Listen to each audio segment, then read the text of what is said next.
White colour ড্রেসের gorgeous লুকে এবার নিজের শোরুমের ফিতা কাটলো অভিনেত্রী অপু বিশ্বাস। গতকাল তার শোরুমের আরেকটি ব্রাঞ্চ ওপেন করেছে অভিনেত্রী অপু বিশ্বাস।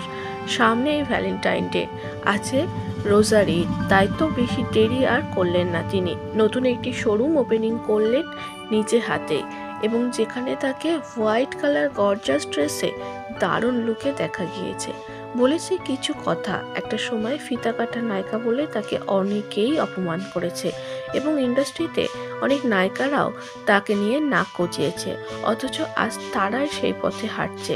অপু বিশ্বাসের মতো এত জনপ্রিয় মুভি না করেও রমরমিয়ে ফিতে কাটছে, যে বিষয়টি নিয়ে এবার মুখ খুললেন অভিনেত্রী অপু বিশ্বাস। ধরা যায় নাম না করে শবনম বুবলি পরিমণিকে তিনি খোঁচায় মেরেছেন এক প্রকার।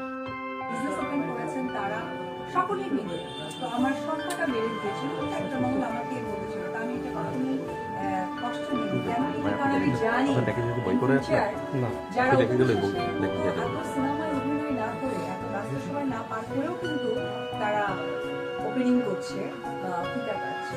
তো যখন আমি দেখলাম যে মানুষ এসে নিস্তার পায় না, মানে অনেকেই আছে যে করে যাচ্ছে একের পরে বিশেষের সময় একটা নেগেটিভিটি ফেসবুক বা সোশ্যাল মিডিয়াতে তাদের ক্ষেত্রে এমন রিভিউ দিচ্ছে যে বিশাল কিছু হয়ে যাচ্ছে।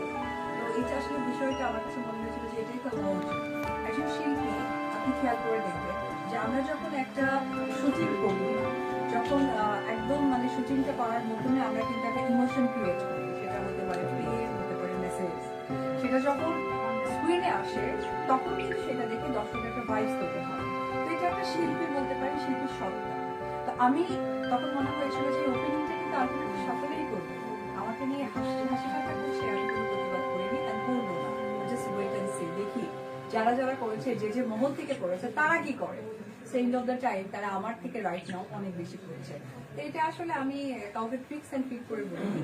আমি এটা মনে হয় যে যারা যারা ভেবেছিল যে কখনোই ওপেনিং করবে না, ফিতা কাটবে না বা এই ধরনের ব্র্যান্ডিং এ যুক্ত হবে না, তাদের যখন সংখ্যা আমি দেখেছি বেশি এবং পারিশ্রমিক জায়গাটাকেও তারা খুব স্বাভাবিকভাবে এসেছে, তখন মনে হয়েছিল যে আসলে এই জিনিসটাকে একটু মানুষকে সচেতন করে দেওয়া।